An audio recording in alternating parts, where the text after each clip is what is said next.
Como você sabe, nós estamos numa série que se chama Coragem, quando Deus é tudo aquilo que você precisa. Uma série que nos desafia na compreensão de entendermos que a nossa luta nesse mundo caído não tem a ver com a força do nosso braço, não tem a ver com a nossa capacidade.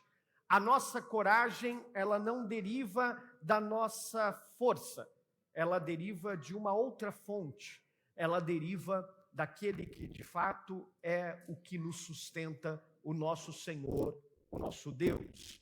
Então, nessa série nós temos sido desafiados, olhando para o texto bíblico, olhando para alguns personagens da história bíblica, a compreendermos como eles lidaram com seus desafios, mas olhando para esses desafios sob a perspectiva de que em Deus eles conseguiram vencer todas as coisas que eles passaram.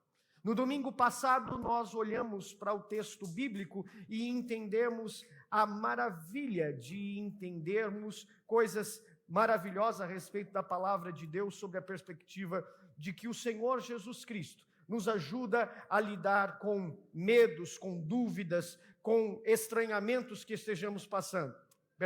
Hoje nós vamos olhar e falarmos sobre dúvidas. Por isso, eu quero convidar você a abrir sua Bíblia no Evangelho de Marcos, no capítulo de número 9. Nós vamos olhar para os versículos de número 14 até o versículo de número 30.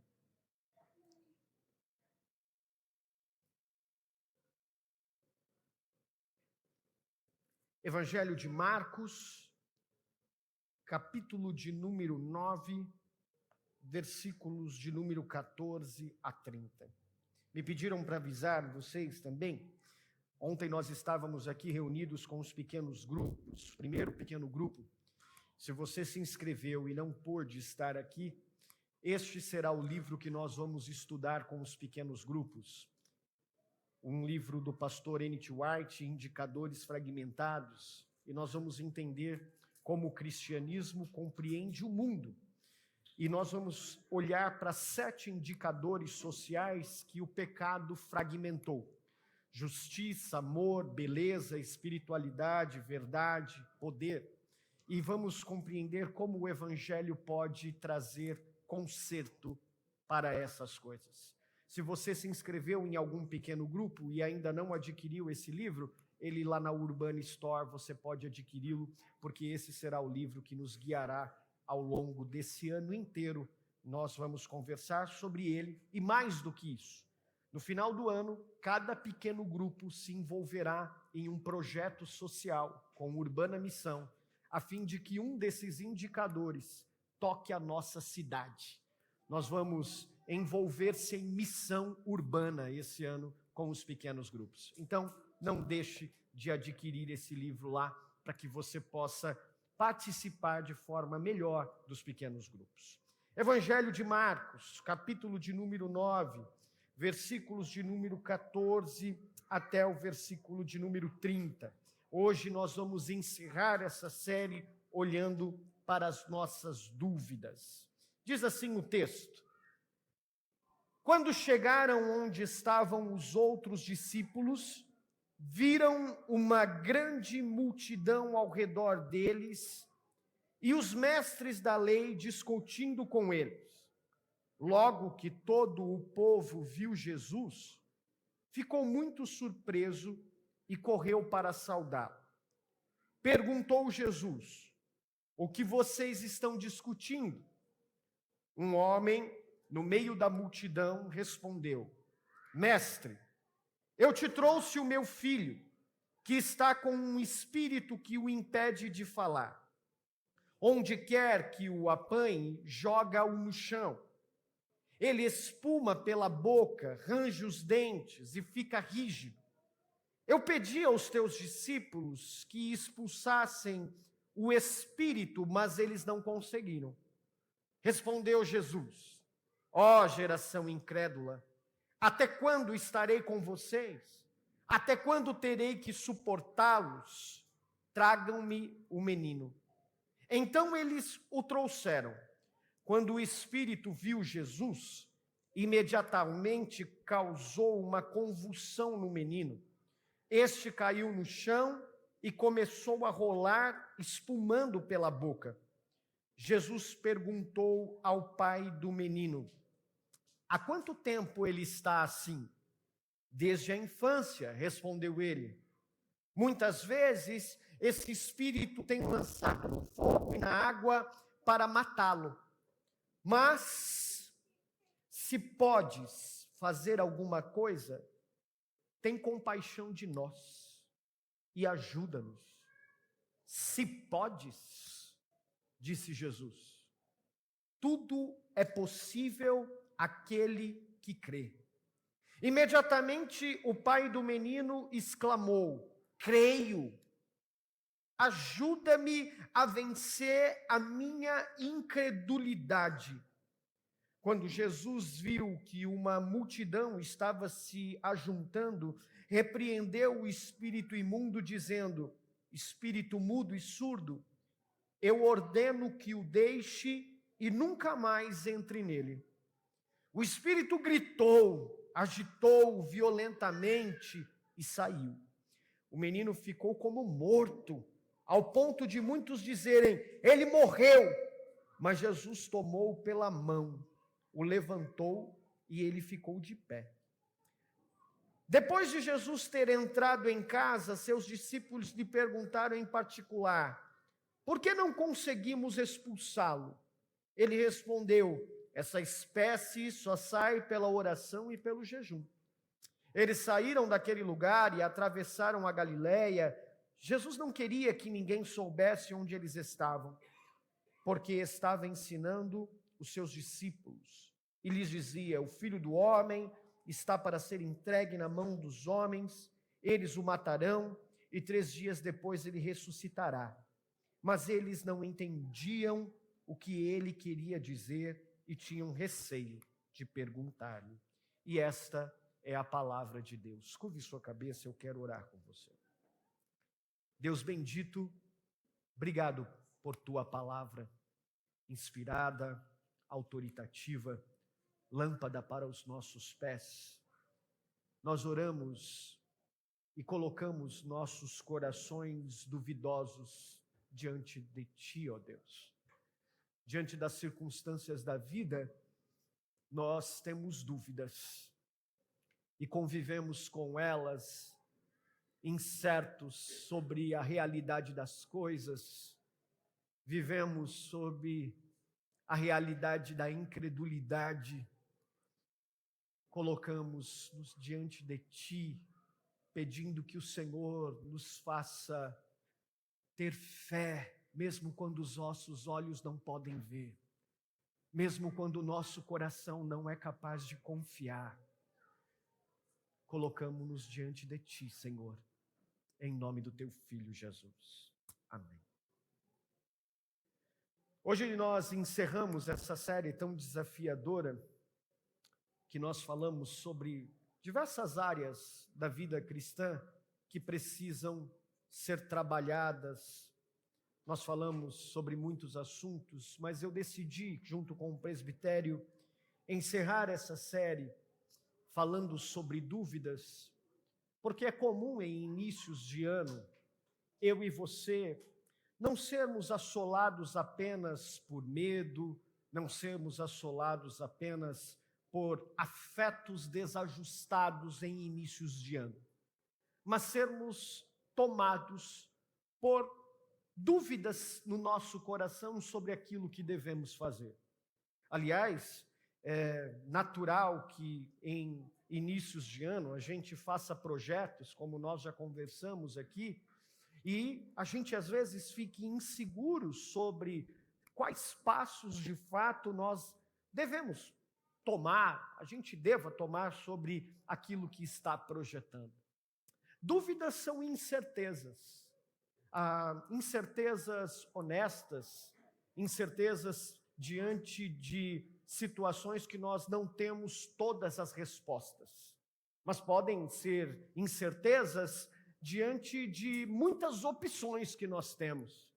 Por exemplo, quando eu adoro hambúrguer, E às vezes a gente vai comer em algumas hamburguerias e a gente pede o cardápio, e quando chega o cardápio diante de nós, tem muitas opções. E quando a gente vê tantas opções no cardápio, eu fico para um apaixonado de hambúrguer, sem saber o que decidir, qual comer. Um parece ser mais gostoso do que o outro. Um tem uma coisa que eu gosto muito que o outro não tem. Mas naquele outro também tem outra coisa que eu gosto demais. E aí eu não sei. Eu fico confuso, cheio de dúvidas. Dúvidas são incertezas de coisas que não sabemos, de coisas que nós não temos ciência, mas às vezes daquelas que nós sabemos demais. Nós temos muitas opções. Será que é A? Será que é B? Será que é C? Dúvidas é esse ambiente que eu e você, diante das incertezas da vida, ficamos hesitantes diante das questões. Mas a dúvida pode ser um grande obstáculo. Um obstáculo que faz com que eu e você não saibamos como reagir diante das coisas.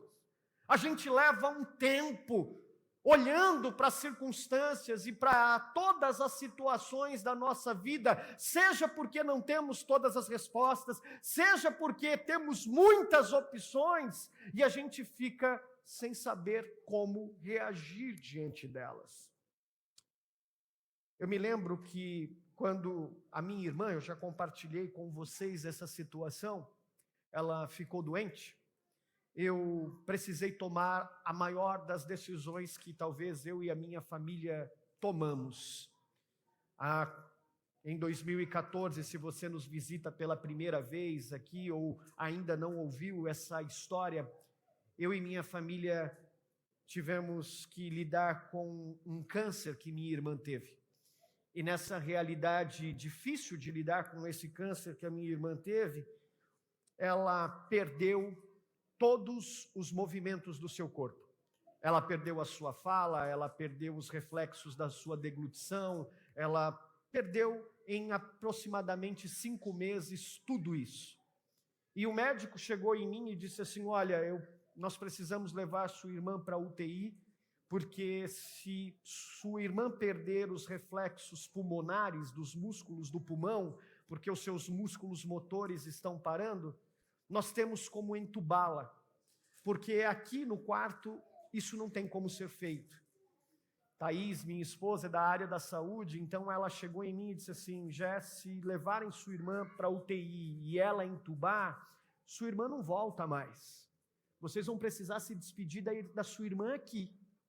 Como é que a gente lida com essa notícia assim, né? Como é que eu vou me despedir da minha irmã agora? Mas por outro lado, o médico está dizendo que se ele não levá-la para a UTI e ela tiver uma crise respiratória, eu também corro o risco de perdê-la. Como que a gente lida diante de situações difíceis da vida, com decisões importantes que a gente precisa tomar, mas a gente simplesmente não sabe o que fazer e o nosso coração é tomado por dúvida? Foi uma das situações mais difíceis, uma das dúvidas mais angustiantes da minha vida. Eu devo deixá-la ir para a UTI? Eu devo mantê-la no quarto? Reuni minha família e eu então, junto com eles, decidimos que Joelma deveria então vir para a nossa casa, nem para a UTI, nem ficar no quarto. O médico ficou espantado, ele falou, mas como assim ela vai para a sua casa? Eu falei, doutor, se ela for para a UTI, nós não veremos minha irmã novamente. E não teremos a oportunidade sequer de estar perto dela quando chegar a hora dela partir. E se ela ficar no quarto, vocês não terão condições de cuidar dela. Então, diante da dúvida, nós tivemos o nosso coração tomado pela decisão de trazer Joelma para nossa casa e cuidar dela, ainda que isso fosse difícil. E para a glória de Deus, minha irmã viveu mais 10 anos juntamente conosco. Mas dúvidas é esse ambiente de incertezas diante de coisas que eu e você precisamos tomar partido mas não sabemos o que fazer. No entanto, essas dúvidas simples da vida, que podem ser desde que sorvete ou que hambúrguer eu quero, ou diante da situação mais complexa da vida, como um câncer, se eu devo ou não iniciar uma quimioterapia, se eu devo ou não permitir que ela vá para a UTI, de coisas simples às coisas mais complexas da vida, elas têm o poder de nos paralisar. Agora, a pergunta é por que, seja em questões simples ou questões difíceis, a dúvida tem essa capacidade de nos paralisar.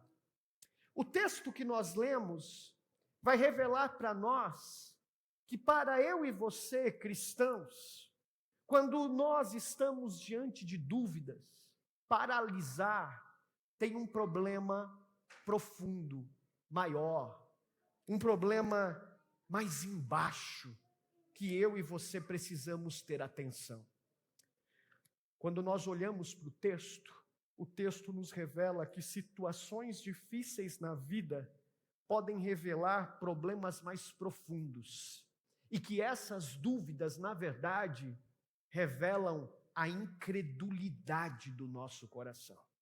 E por isso que eu e você paralisamos diante das situações. Dúvidas são totalmente diferentes, é totalmente diferente de incredulidade. Dúvida é esse ambiente da incerteza, da hesitação entre A ou B, enquanto a incredulidade é a falta de fé, é a falta de confiança em algo ou alguém, especialmente quando eu e você estamos diante de verdades, diante de um Deus, diante de alguém que nós conhecemos e sabemos a respeito de quem Ele é e do que Ele pode fazer. Diferente da dúvida que pode ser um estado temporário, eu quero sorvete de limão ou quero sorvete de manga?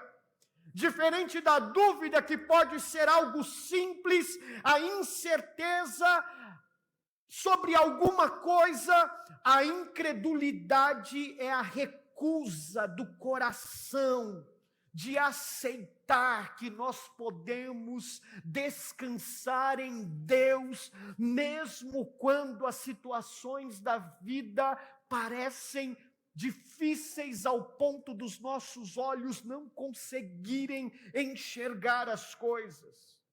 Na Bíblia, a incredulidade é associada à dureza do nosso coração. Na Bíblia, na palavra de Deus, a incredulidade nada mais é do que um pecado do nosso coração. É a resistência do nosso coração em confiar em Deus e descansar nele, mesmo quando nós não temos todas as respostas. Vamos olhar para o texto e enxergar isso? A partir dos versículos que nós lemos, iniciais, versículos 14 a 17, até o versículo 22, na verdade, nós vamos ver a história de um pai. Um pai angustiado por seu único filho gravemente afligido. E isso é lindo. Se você olha para os outros evangelhos, Mateus, Lucas, você vai obter maiores informações sobre esse mesmo texto. Quando você olha o título desse texto aí na sua Bíblia, é possível que você enxergue que existem algumas referências embaixo do título. Mateus, capítulo 17, versículo 14, Lucas, capítulo 9, versículo 37. Quando você chegar na sua casa, nesses textos de referência, você vai encontrar a mesma história que você está lendo aqui no Evangelho de Marcos, só que pela perspectiva dos outros evangelistas. Mateus contando a mesma história e Lucas contando a mesma história pela perspectiva dele. E quando nós olhamos para essa história, você vai verificar ali, olha, a partir do versículo 17, a história de um pai angustiado. Dá uma olhadinha para o texto. Jesus estava no Monte da Transfiguração, um pouquinho antes, com os seus discípulos Pedro, Tiago e João.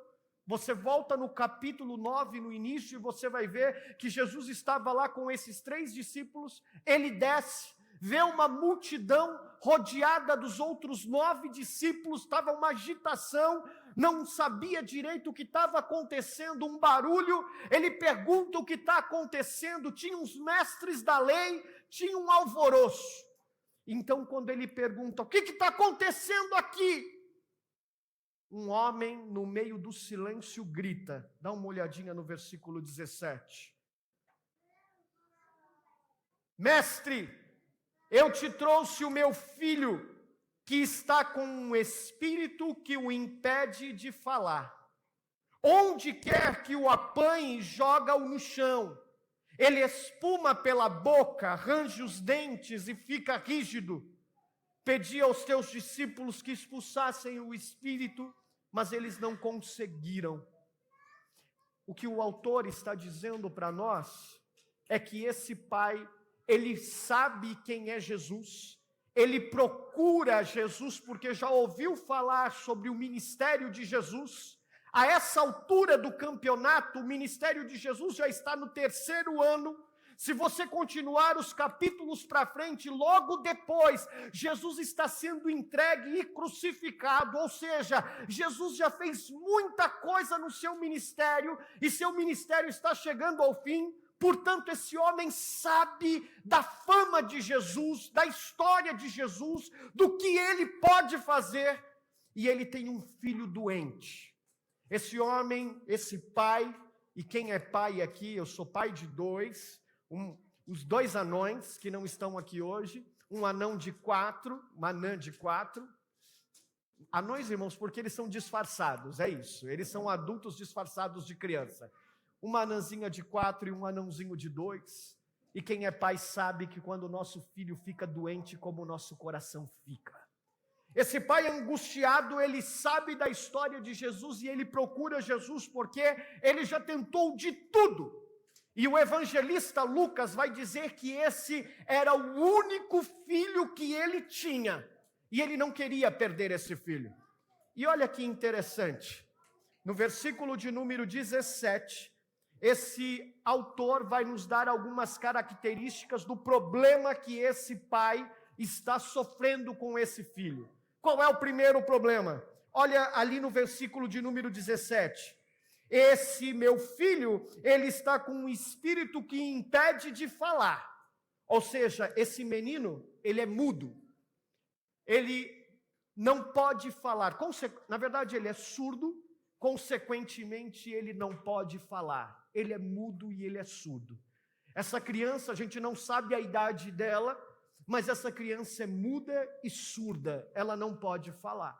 Agora, continua no versículo, ele vai dar mais informações sobre a característica dessa criança, dos problemas que ela sofre. Não é só mudez e surdez, tem outros problemas. No versículo 18, ele vai dizer, onde quer que o apanhe, joga-o no chão. Essa criança, às vezes, estava andando e, de repente, era jogada no chão. Ela espuma pela boca, range os dentes e fica rígida. Uma característica clara de que essa criança tinha epilepsia, ataque epilético. O seu pai estava andando com esse menino, com essa criança, e de repente, para quem já conviveu ou conhece um pouco sobre isso, o seu filho era tomado por crises epiléticas. Mas dá uma olhadinha no versículo 20. O Senhor Pai diz ainda, quando o Espírito viu Jesus, imediatamente, na verdade, quando o menino viu Jesus, porque Jesus foi expulsar o demônio, e quando o Espírito viu Jesus, imediatamente causou uma convulsão no menino. Ele caiu no chão e começou a rolar, espumando pela boca.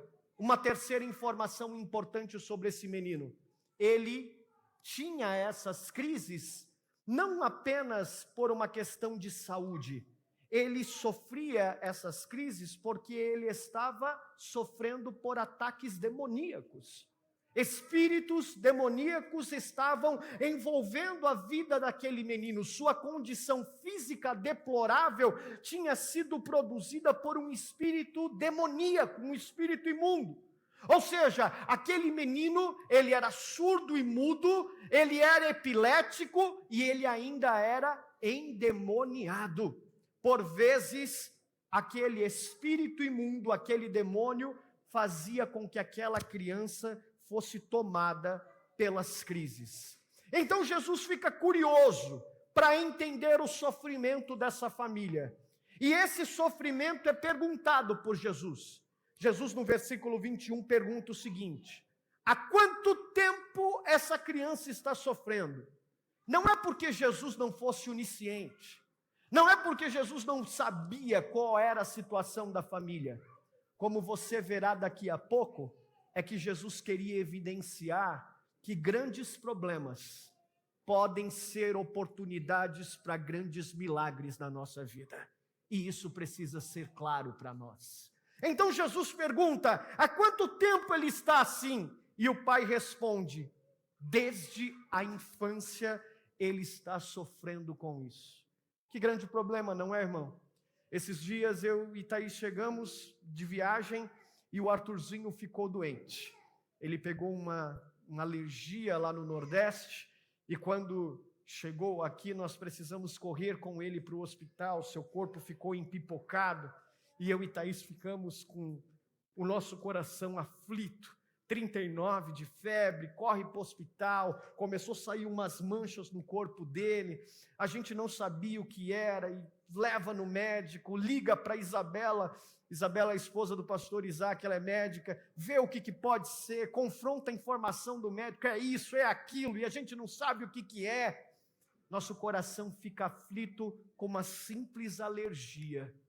Mas esse pai tinha um filho surdo, mudo, endemoniado e que sofria de ataques epiléticos desde a infância. Esse pai está com seu coração quebrado, difícil passar por essa situação. E quando você olha para isso, você percebe que a intenção do diabo não era só fazer que a família sofresse. Dá uma olhadinha no versículo de número 22. Qual é o propósito do diabo? Muitas vezes esse espírito tem lançado no fogo e na água. Mas qual é o objetivo do diabo em fazer com que essas coisas aconteçam? Para matá-lo. O objetivo do diabo não é lançá-lo apenas no fogo e na água para machucar. É para matar. Sabe, meus irmãos, a realidade é que esse homem está passando por graves problemas na sua vida e o objetivo do diabo é destruir sua família. Isso não é diferente comigo e com você. Isso não é diferente comigo e o meu casamento e a minha relação com os meus filhos. Isso não é diferente com o seu casamento. Isso não é diferente com a relação que você tem com os seus filhos. Situações difíceis na nossa vida podem revelar problemas profundos no nosso coração. Porque a verdade é que eu e você, todos os dias, estamos enfrentando graves problemas. Às vezes, nós não somos mudos e surdos, não sofremos de epilepsia, não estamos sofrendo de ataques de possessões demoníacas, mas sem dúvida nenhuma, o que o diabo está promovendo com as lutas da nossa vida, o seu objetivo é nos matar e nos destruir também. Porque é essa a finalidade que as potestades do mal desejam na nossa vida. Enfraquecer-nos, nos angustiar, nos destruir, a fim de, nos destruindo, revelar que o nosso coração, ele tem problemas mais graves do que a gente imagina. Incredulidade. Dá uma olhadinha comigo no versículo de número 18. Esse homem procura Jesus, mas não encontra Jesus. E às vezes na nossa vida é assim. A gente ora e parece que Deus não responde no meio dos problemas, não é? A gente busca Deus, mas parece que as coisas não acontecem. Esse pai também está experimentando isso.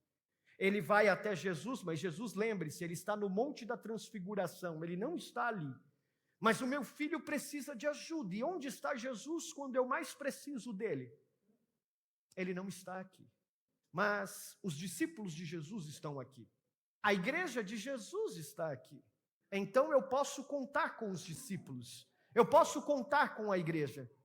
E existe um ditado judaico que se você é o enviado de alguém, você representa a própria pessoa que você foi enviada por ela. Então, aqueles discípulos representavam a própria pessoa de Jesus Cristo.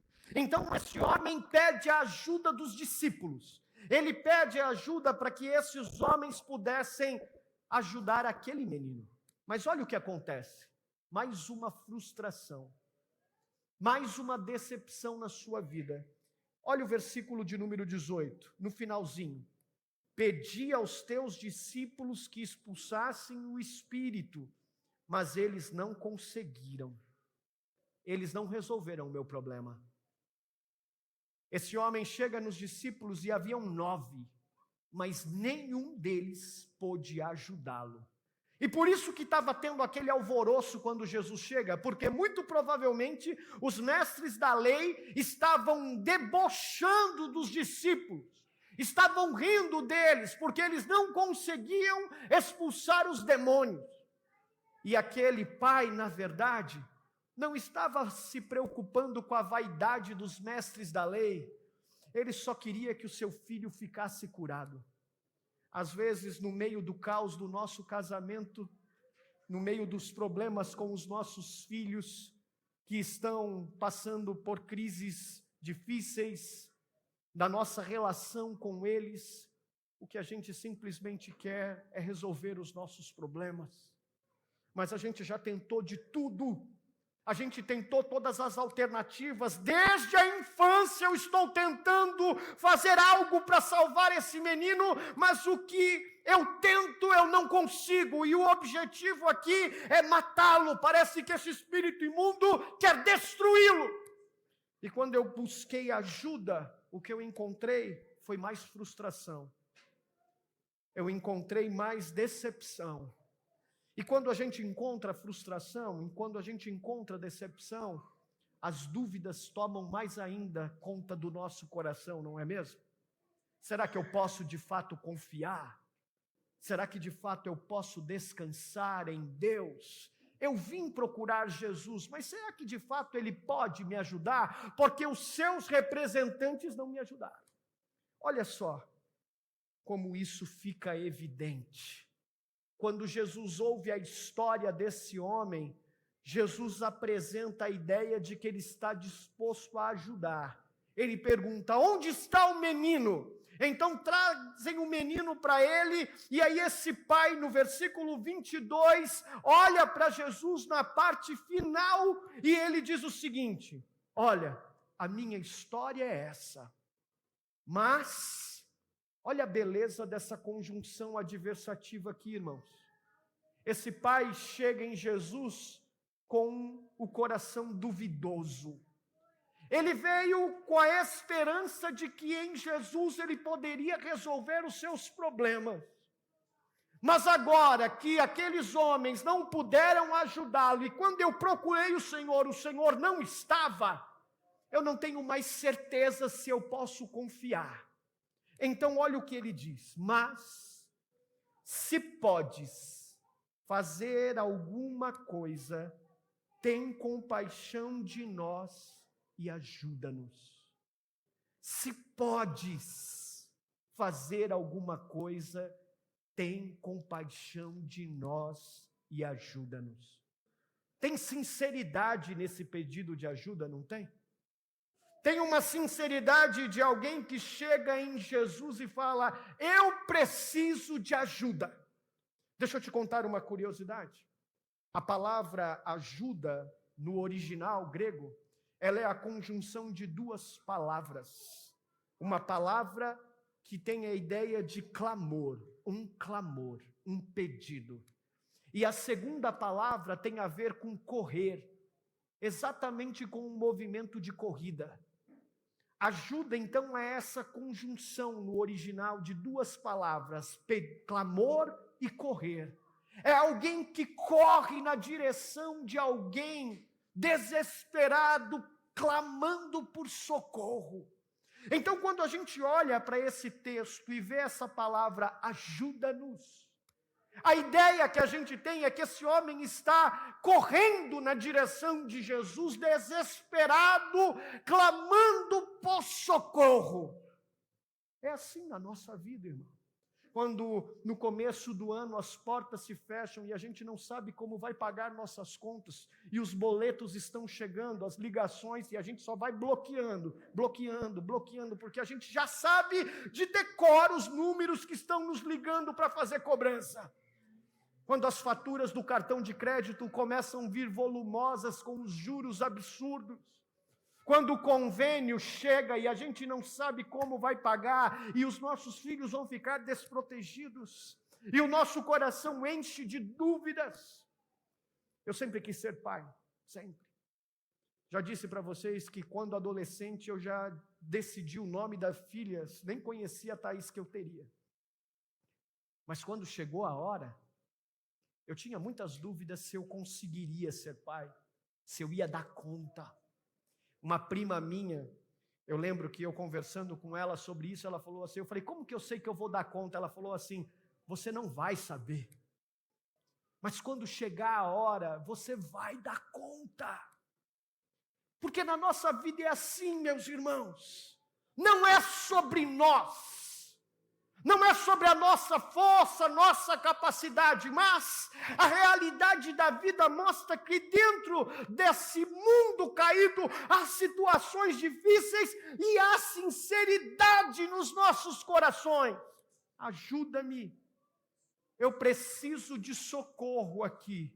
Porém, essa mesma sinceridade revela uma outra coisa que a gente não pode perder de vista. Ela revela uma incredulidade do coração desse homem e revelava também no meu coração sobre a minha pergunta sobre ser pai. Sabe qual é a incredulidade? Olha o começo da frase dele. Se podes. O que esse homem está suscitando aqui é uma pergunta sobre a capacidade de Jesus poder fazer. Ele não está mais certo da capacidade de Jesus. Ele não tem mais certeza se Jesus pode. Então ele olha para Jesus diante da realidade da sua vida e ele fala, se você pode. Ou seja, ele pergunta sobre a sua capacidade. O pai do menino endemoniado admite a possibilidade que Jesus é capaz de ajudá-lo. Mas ele não tem fé suficiente, ele não tem condições no seu coração de crer no poder salvador do Senhor Jesus Cristo. Deixa eu te fazer uma pergunta. No meio desse casamento conturbado que você está enfrentando, será que você só tem informações que Jesus pode mudar o seu casamento? Ou de fato você tem convicção de que Ele pode salvar o seu casamento? Será que no meio da relação conturbada com seus filhos, será que você só tem informações que Ele é o Todo-Poderoso? Ou de fato você tem certeza que Ele pode restaurar sua família e a relação que você tem com seus filhos? Será que no meio de portas fechadas e desespero financeiro, você só tem informações sobre o que Deus pode fazer e você questiona a sua capacidade? Ou de fato você tem certeza de que Deus é soberano sobre todas as coisas? Esse homem questiona a capacidade de Jesus. Se podes, faz alguma coisa. Agora, tem uma outra verdade nesse texto. Em meio às nossas situações difíceis na vida, A questão não é se Jesus é capaz, mas se nós somos capazes de crer nele. É essa pergunta que a gente precisa responder. Porque o versículo 23 vai resolver esse problema para nós. Vamos olhar para o texto? Versículo de número 23. Jesus vai responder: se podes. Como assim, cara pálida?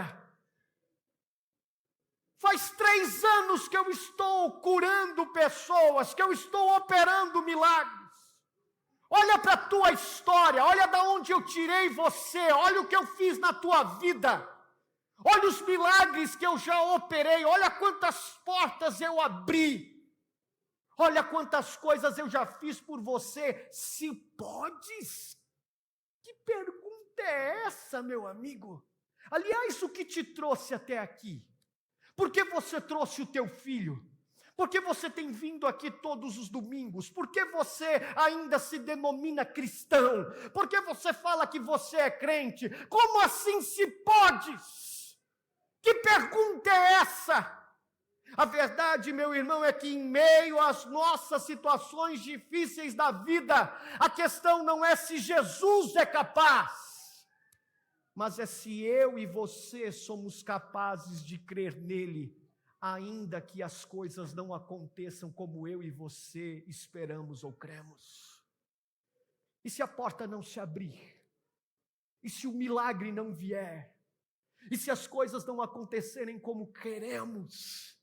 E se de fato você precisa perceber que o maior problema do seu casamento é você mesmo, e é em você que as mudanças precisam começar? Se podes. Então, meus irmãos, Jesus está reorganizando a conversa. Jesus está reorganizando a pergunta. A questão aqui não é se eu sou capaz, mas é se você é capaz de crer em mim, independente das circunstâncias da vida, meu amigo.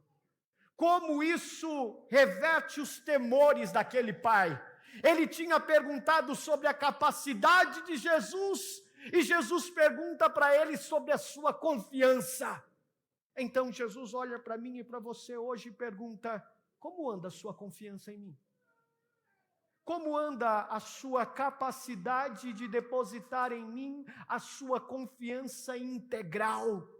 Toda ela, quando as coisas não derem certo, ou quando as coisas estiverem difíceis, quando o mar estiver revolto, quando a tempestade vier, você vai pular fora do barco, você vai desistir das coisas, você vai ter informações sobre Deus e vai falar: eu sei que você pode, Deus, mas aqui é difícil. Ou você vai depositar toda a sua confiança em Deus. Olha a resposta de Jesus para esse homem: tudo é possível àquele que crê. Tudo. Não é meia parte da vida. Não é só aquilo que acontece nas 4 paredes do culto. Não, não é apenas isso. Tudo.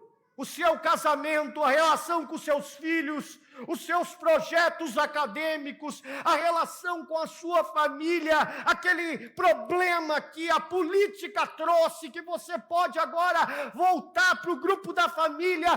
Tudo é possível àquele que crê.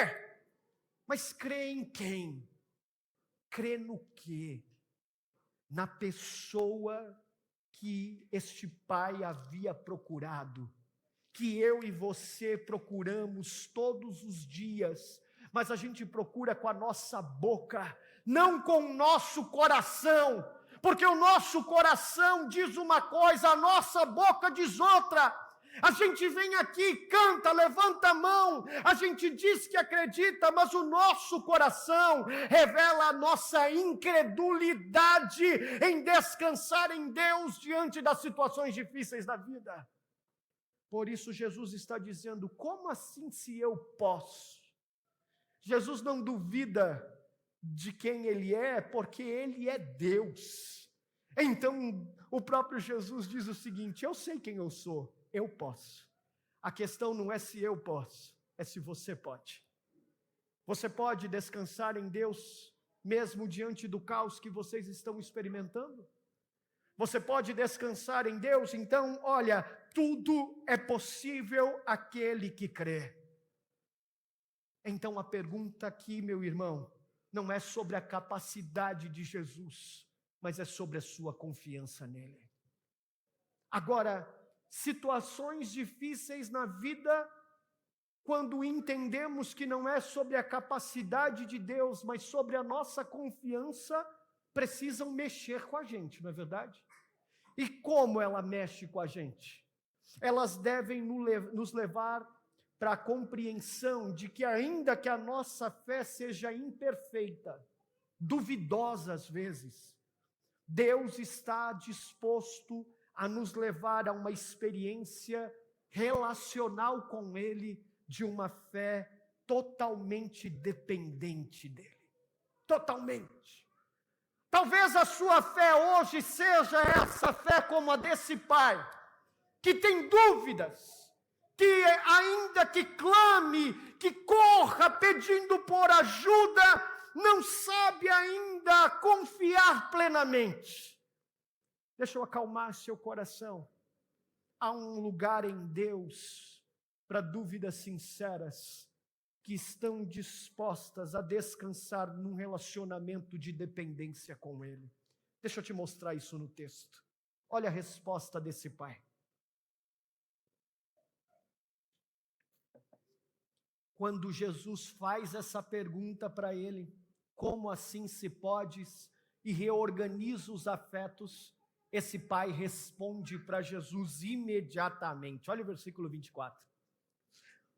O evangelista faz questão de expor uma palavra grega e é exatamente como ela está aqui para você. Essa ideia de que foi de imediato. Jesus terminou de falar, sabe quando você termina uma frase e alguém responde em seguida? Às vezes a Clarinha é assim. Eu falo, filha, você é muito ansiosa, filha. Ela, eu não sou ansiosa. Faz assim. E eu falo, que cara é essa? Ela franze assim a testa. O pai ouviu Jesus falar e imediatamente ele respondeu. Não teve uma folguinha, não teve um espaço.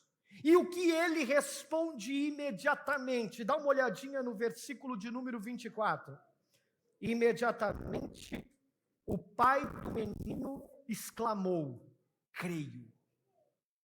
Creio. Olha a pergunta de Jesus: como assim se eu posso? Tudo é possível ao que crê. O pai nem respira e diz: creio. Olha a postura do pai como muda. Agora mesmo ele estava repleto de dúvidas, ao ponto de ser censurado por Jesus. Como assim se eu posso? Mas de repente ele muda. E por que ele muda, meu irmão? Preste atenção. Eu e você mudamos quando a gente tem um encontro com a palavra de Deus. Quando a gente tem um encontro com a palavra de Deus, Ele reorganiza os nossos afetos. Ele muda o nosso coração incrédulo para dúvidas sinceras dependentes dEle. Sim, o nosso coração cheio de queixas, cheios de amargura, que despeja nossa dor, não tem mais lugar quando a gente tem um encontro com a palavra de Deus. Esse pai, ele teve um encontro com a palavra de Deus. Ele chegou em Jesus pela primeira vez pedindo ajuda, despejando diante de Jesus todos os seus problemas. Olha, eu tenho um filho e ele está assim, ele está assado, ele está desse jeito, ele é mudo, ele não fala, os espíritos imundos fazem isso com ele, querem matá-lo, ele também tem epilepsia, ele está cheio de dor. Talvez você esteja assim hoje. Você vem para o aconselhamento pastoral, você senta comigo ou com os pastores dessa igreja e você só vomita a sua dor e os seus problemas. E no meio de tudo isso, você não consegue ver a beleza de confiar em Deus no meio do caos. Porque você só enxerga a dor. Agora, quando Jesus fala com esse homem, quando ele tem um encontro com a palavra de Deus, quando ele ouve Jesus falar com ele, perceba que a atitude dele não é mais igual à primeira. Ele não chega para Jesus vomitando de novo os seus problemas. Ele só diz uma coisa: eu creio. Sabe por quê, meu irmão? Quando Jesus reorganiza o nosso coração e coloca ele no lugar certo, não importa o tamanho dos nossos problemas, não importa que é desde a infância, não importa o tamanho da gravidade do caos da nossa vida. A pergunta não é sobre a capacidade de Jesus, mas se você pode confiar nele mesmo no meio do caos da sua vida. Então, se a pergunta é essa, só tem uma resposta quando a gente se encontra com a palavra de Deus. Creio em ti, Jesus. Eu não preciso dizer para você meus problemas, embora o Senhor queira conhecê-los, sem dúvida, mas não preciso dizer a minha história problemática. Basta o Senhor saber que eu creio em ti. Creio. E nem precisa ter espaço para pensar. Eu nem preciso ficar fazendo conta matemática. Mas daquela vez eu procurei discípulos e não deu certo. Eu procurei a igreja e não deu certo. Eu procurei a irmã do Coquinho e não deu certo. Não! Não é sobre mim. Não é sobre você, ou quantas vezes você tentou salvar teu casamento, salvar a relação com as pessoas, fazer com que portas se abrissem, buscar a promoção. Não é sobre você. Quando você se encontrar com a palavra de Deus, a dúvida que gera incredulidade, ela vai ser transformada em um coração que crê, mesmo quando a gente não tem todas as respostas. O menino ainda não havia sido curado, esse menino ainda não havia ficado são, mas esse pai é capaz de dizer: creio em ti, Jesus. Agora olha a beleza do texto. Eu creio como? Eu creio de que forma? Olha a continuidade. Ajuda-me novamente. Lembra da palavra ajuda-me? Esse pai de novo pede ajuda para Jesus. A mesma palavra que eu te expliquei, clamor e correr. Ele novamente corre, pedindo um clamor a Jesus. Agora não para o seu filho. Olha só, para quem que ele pede ajuda? Ajuda-me a vencer a minha incredulidade. Ele pede ajuda para si mesmo. E sabe o que ele está dizendo aqui? Ele tinha certeza que essa fé, essa que ele estava disposto a experimentar, creio, ela não ia ser perfeita. Ela ia ser uma fé imperfeita, cheia de medos e dúvidas às vezes. Então ele clama pela ajuda de Deus. Sabe qual é o nome disso, irmãos? Dependência. Eu já tive muitas dúvidas na minha caminhada cristã, irmãos. Eu vou abrir algo bem pessoal para vocês. Em 2015, depois desse processo da minha irmã, só minha esposa e pessoas muito íntimas que hoje estão aqui sabem disso. Mas eu sofri um processo depressivo, já comentei sobre isso. Mas por vezes, o mundo à minha volta ficou cinza. Cinza. eu não via a cor das coisas, eu perdi a alegria das coisas. E eu dizia para minha esposa, não é que eu não confie em Deus e não saiba quem Ele é, eu sei quem Deus é, mas o meu entorno está cinza e eu não consigo ver alegria nas coisas.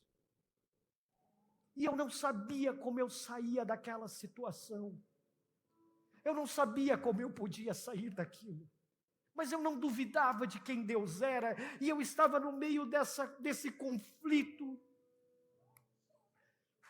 Thaís me levou para viajar, eu estava na praia de Boa Viagem, e eu resolvi andar. Eu andei aquela praia, acho que mais de 1 hora, brigando com Deus, sobre isso.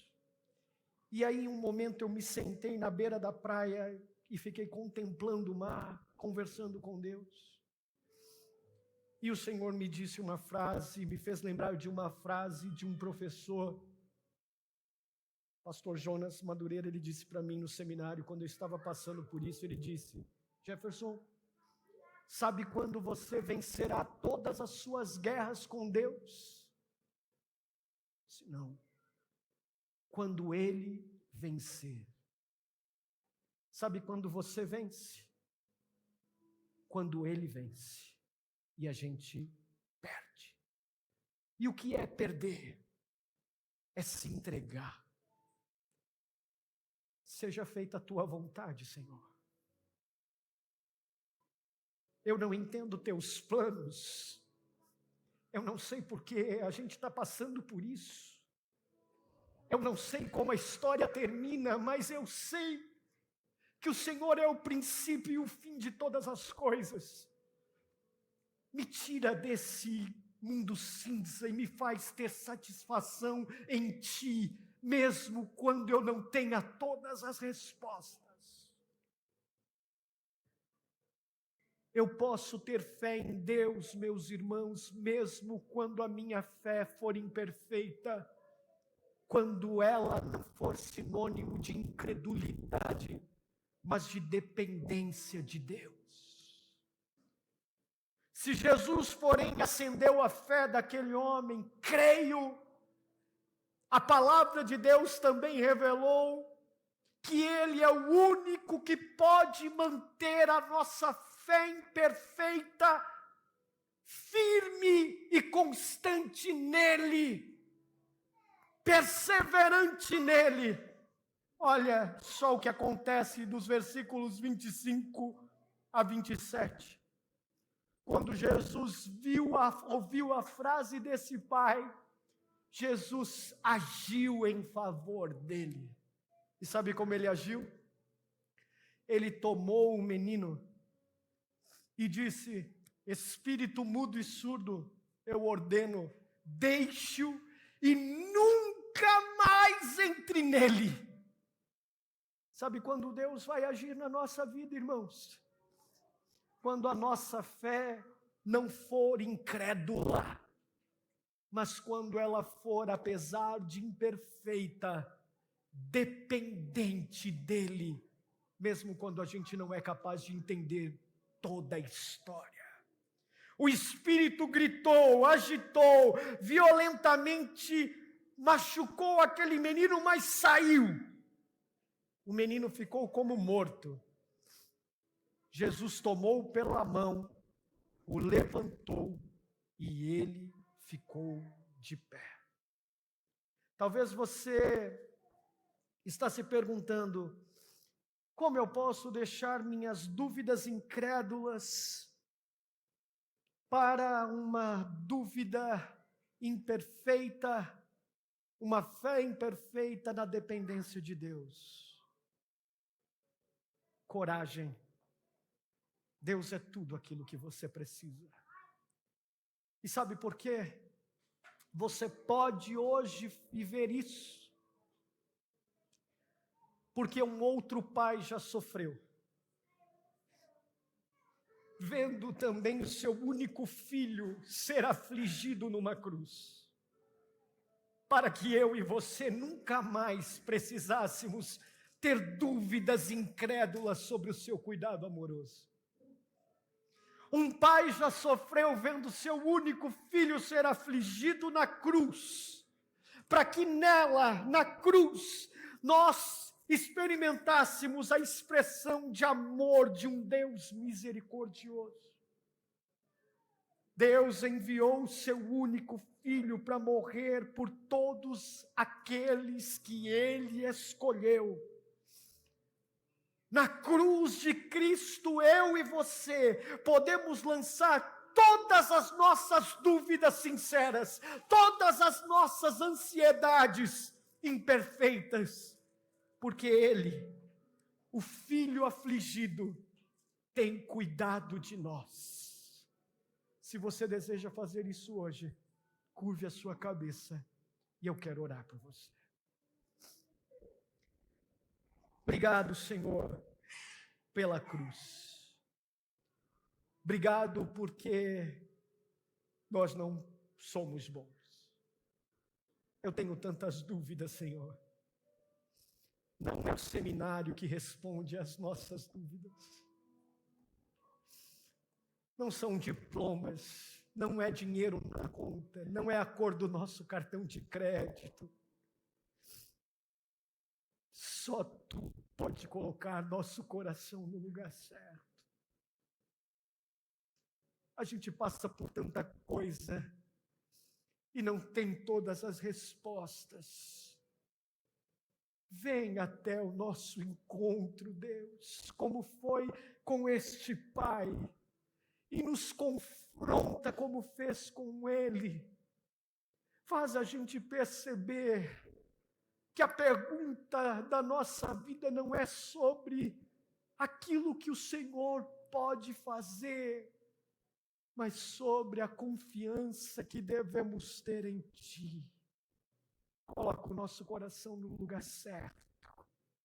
E quando isso acontecer, faz-nos crer em Ti, mesmo quando a nossa fé for imperfeita, dependendo do Teu amor leal, até que o Senhor volte, até que o Senhor venha e tudo seja perfeito. E aquilo que a gente não entende hoje, na eternidade, a gente possa entender o Teu plano perfeito para nós. É assim que oramos, gratos, em nome de Jesus Cristo. Amém.